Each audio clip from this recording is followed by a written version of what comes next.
I'm definitely a daddy's girl. He's my emotional support. He has been there for me since day one. Last time when my husband was able to move on his own, he'll do all the housework for me. She is someone who's chatty, very cordial with anyone. When Bernard and Brandon first saw Benedict, they feel very happy. We found that Benedict has a rare genetic disorder. He cannot breathe on his own, eat on his own, he cannot see, and he cannot support his neck.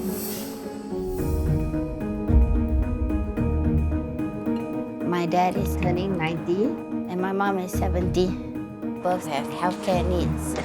As their only child and sole caregiver, I'm just really stressed max. I used to do freelance modeling and cafe acting and all that. Quite good income. But now I have to stay at home. Since it's stroke, my husband needs a lot of care 24/7. My mom doesn't really talk much these days. She has dementia. I need to monitor her. I just have to be sure that she doesn't go out of home. I used CCTV to observe my helper. I wanted to see that she can manage Benedict on her. Sorry. Can I off this light? Sorry. I'm sorry.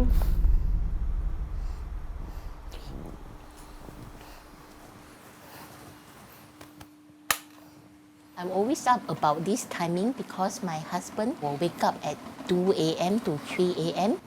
and I need to prepare breakfast for him. My husband sleeps at 6 p.m. after dinner because he has to take his night medication and that will make him very drowsy. So after he sleeps, about 8 hours later at 2 a.m. he will wake up and then will be asking for his breakfast.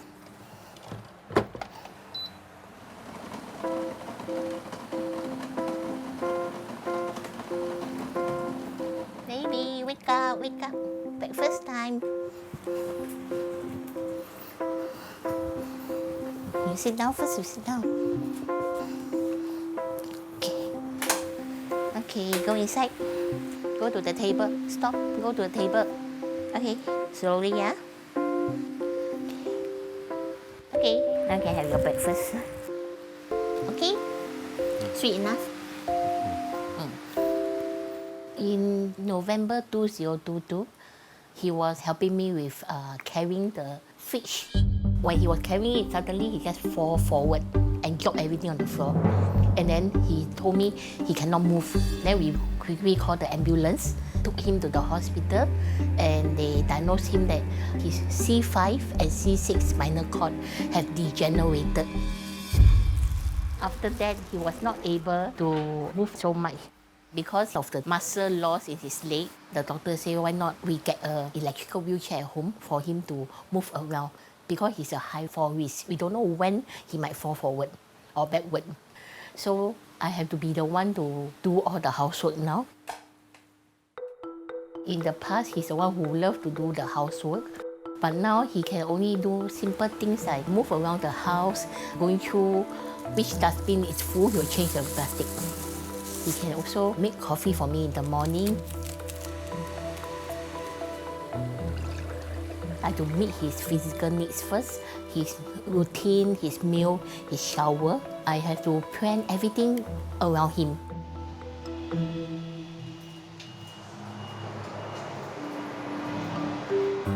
Hello, good morning, Coco. Hey, good morning. Come, Amo. My husband is inside the room. Hi, baby. Amo is here. Hello, good morning, Uncle. How are you today? Yeah, good. How you sleep last night? I sleep 6 to 2 o'clock. Oh, okay, good. So, I will check your BP, huh? Yeah, okay. Okay. Match rank. Please stand move or spin. Okay, 97. Okay, Uncle. Going to shower, huh? I realize my health is deteriorating and I'm not able to stand for long. So I can't really shower my husband. I can't hold him when I need to lift him up. Now he have muscle loss in his leg, so he need people to hold him to go into the toilet. So Touch Committee send the staff to come in 3 times a week to help him with his showering. In the beginning, I wasn't quite comfortable about that. Especially it's like I had to let another lady to see my husband naked, which is a mental hurdle that I had to overcome.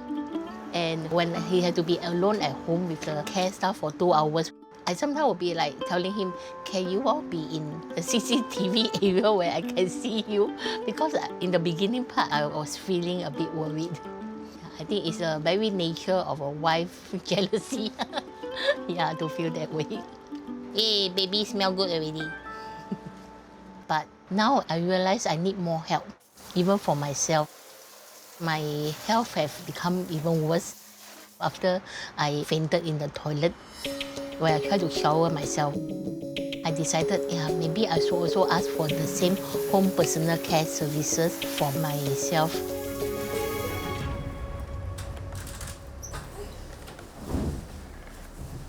Mommy, where are you? In the room. In that room? I'm a flying birdie. You don't play this one, it's very dangerous. Here got not enough space for you to play this, okay? Okay. Go outside. Thank you. I have 3 sons, Bernard, Brandon, and Benedict. Bernard is 11, Brandon is 7, Benedict is 5. Benedict has a very rare genetic disorder. It's called Hidea syndrome.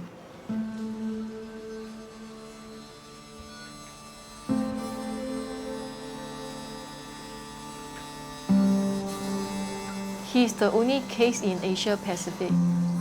Because of his condition, he cannot breathe on his own, he cannot eat on his own, he cannot see, and he cannot support his neck. I am the main caregiver in this family. Previously, my mom helped me to look after Bernard and Brandon.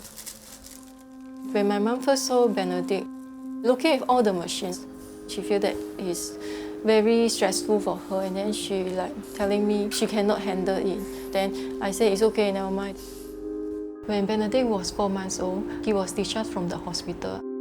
I started to work from home, to look after him. That time, their dad also will help me after his work. Does your husband still help now? Not really. Ever since I moved out, we divorced and I moved out. So every 6 hours, right, you need to suction him. Okay? So you need to be sure that he checks a bit, okay, to loosen the mucus. Every time when you open this, we only have 10 seconds. After that, we have to take it.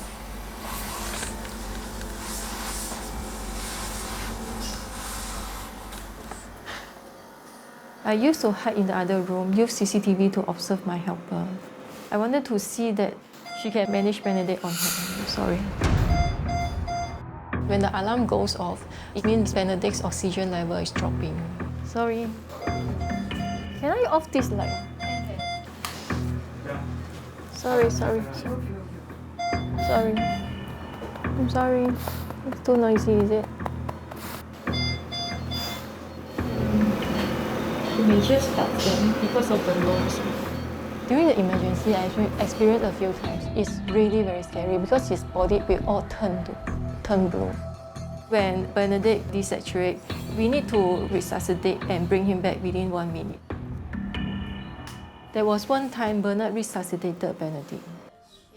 I was out. While they are watching TV, suddenly Benedict stretched and then he kicked out the tube. So the ventilator alarming beep non-stop. Nobody know that the tube was disconnected. And my helper, she is very lost. At that time when I actually resuscitated him, I quickly take this oxygen cylinder out. I quickly plug in. Then since it was already open, we just and then just put inside. Then keep doing it until his face turned back to normal. So as soon as we connect this tube with this part, he was fine after that for the rest of the day. I was happy that Bernard still remember how to connect the ambulance bed and resuscitate BD. Okay, next week onward, I'm going to work from the office fully. Okay. And I also will watch you in the CCTV. Okay? Try to eat, okay? Eat by yourself. No. Okay? Try your best to do, okay? No. Yeah, so not to fight with Titi, okay? Okay. When you hear the alarm for Benedict, you just go up and see anything you can help, okay? Okay. Make sure, okay? I work as an accountant. When Benedict was born, I explained Benedict's situation to my employer and they allowed me to fully work from home. During my working from home period, my kids always complain me working so much at home. It made me feel very bad. I've been working from home for the last 5 years. Last year, Benedict became very stable. He no longer need to go to the hospital. And I reassess the situation and I feel that my helper can take care of him very well. And the two boys also independent enough. So that made me feel that actually I can go back to the office. But I always worried. Even if I'm not going office, I step out of the house, I will always hope that they remember what to do during the emergency.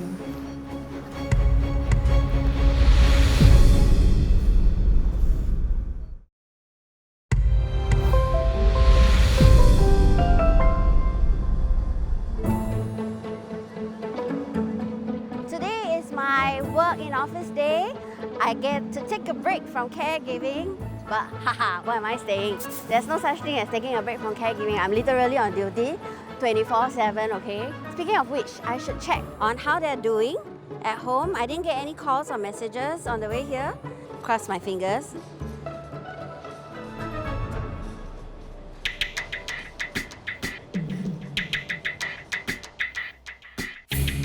Yeah, as expected, they're just sitting down, watching TV. I can go and have a good day at work.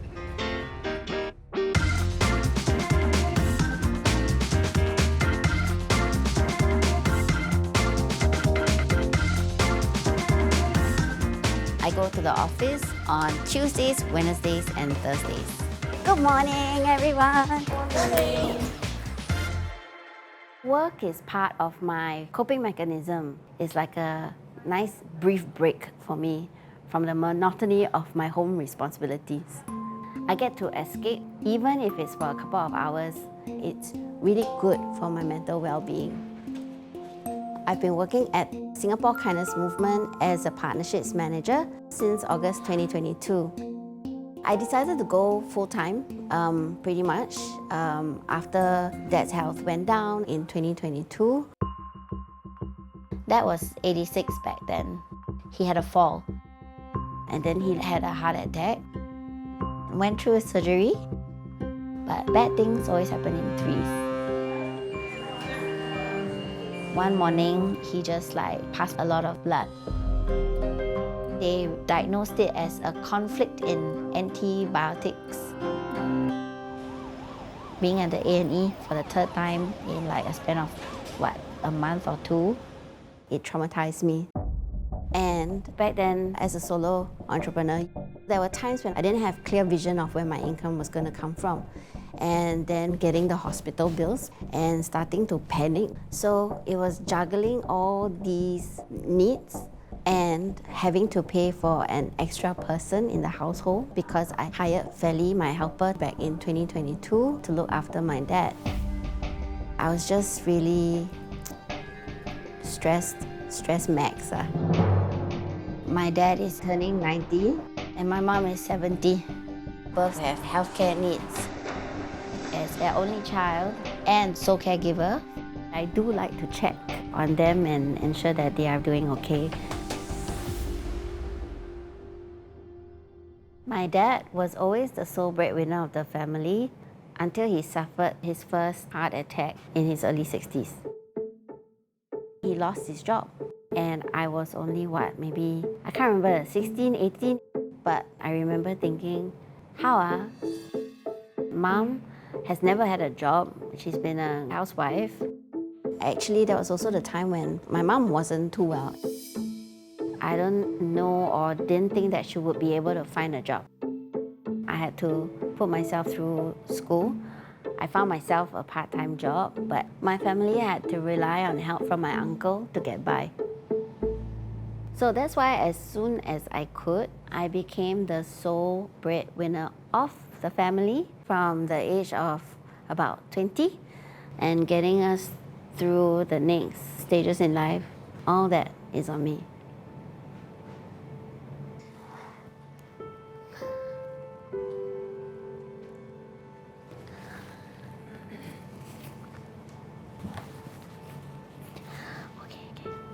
When you say it for the first time, it's like, ooh. So yeah, since Dad's health hasn't been at its best and he's a fall risk, I should check on them again and ensure that they are really doing okay. Okay, so it is actually past 5, which means that Dad should be awake for his tea time snack, but I don't see him on screen.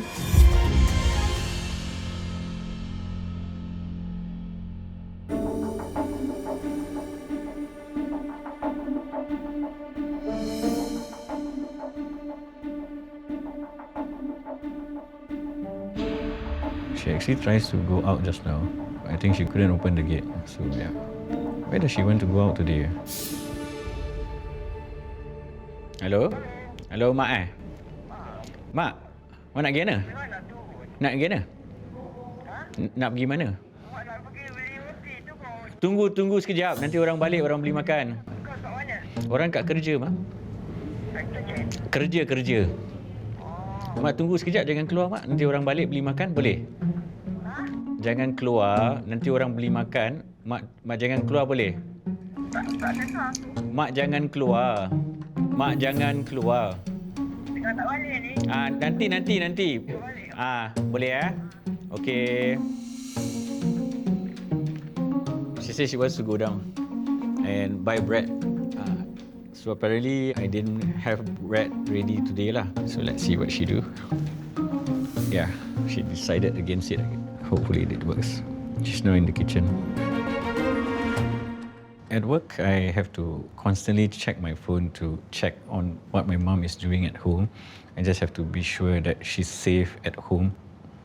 The reason I have to fix the camera is my mom is having dementia. She's at a moderate stage now. So I just have to be sure that she doesn't go out of home or she doesn't do something that might endanger her, which I witnessed earlier. When she actually goes out, I'm afraid that she might lose her way. And if she crosses the road, there might be danger. These are some of the things that I want to prevent from happening. At this point in time, I do not want to get a helper, reason being, dementia is different from other illnesses. So my mom being my mom, I know that she might give the helper a hard time and she feels that her space is being intruded. I conduct classes for caregivers, which is called C2C, or Caregivers to Caregivers program for caregivers of persons with dementia or persons with mental health. This was never a job I imagined myself doing. I've never seen myself being in the social service sector. Yeah, she is moving. Hello? Im tadi dah tengok kat kamera. Im nampak kat kamera dia tengah nak keluar. Dia cari makan.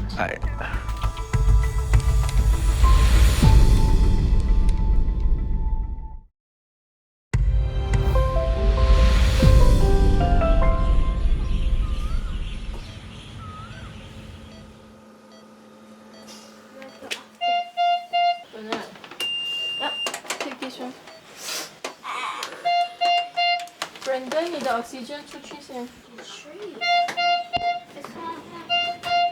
你 take the money.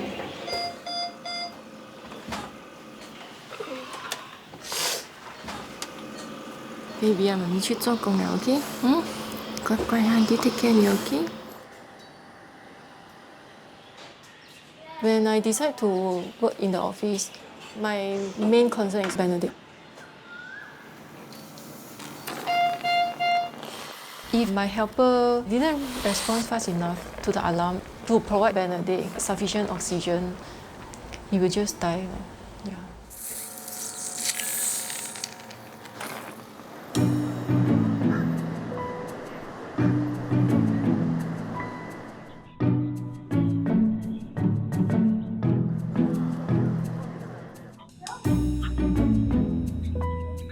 I'm very happy to see them like behave when I'm not around. And I'm relieved that seeing stay close to Benedict, just like how I teach her. I am very happy that Bernard continued to watch Benedict. Hello, Mama. Okay, please come inside here. Yes, thank you. I realized I need a caregiver to come and help me with daily living, like showering and basic housekeeping. Okay. In 2012 June, I have an accident at work, and then that led to a viral infection to the heart that caused heart failure. After that, my other organs start shutting down, and my kidney doctor suggested to start dialysis in order to extend my life. I think today I wear this for dialysis. Okay. Good. Sit down. Okay, I guess being a caregiver, I'm so used to taking care of others. I'm a perfectionist. I like to control everything within what I do. But now I have to let go of this control where I need to let a stranger help me with my daily tasks. I find it a bit hard to, ask for help. When I first fall sick, my husband, he was my caregiver because at that time I couldn't walk. I was on oxygen tank all the time. He helped me run errands and all that. So when he had a stroke, I was very lost. Because I'm a family caregiver, I had to take care of him.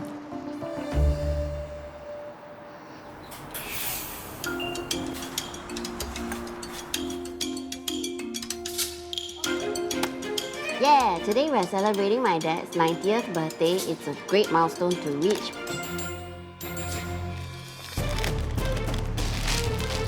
But it really scares me to think that he's not going to be around for much longer. I'm really terrified of being left alone with Mom. Because of her schizophrenia, our relationship just hasn't been the easiest. One of the stall holders in the restaurant behind my block called me. Your mom is here.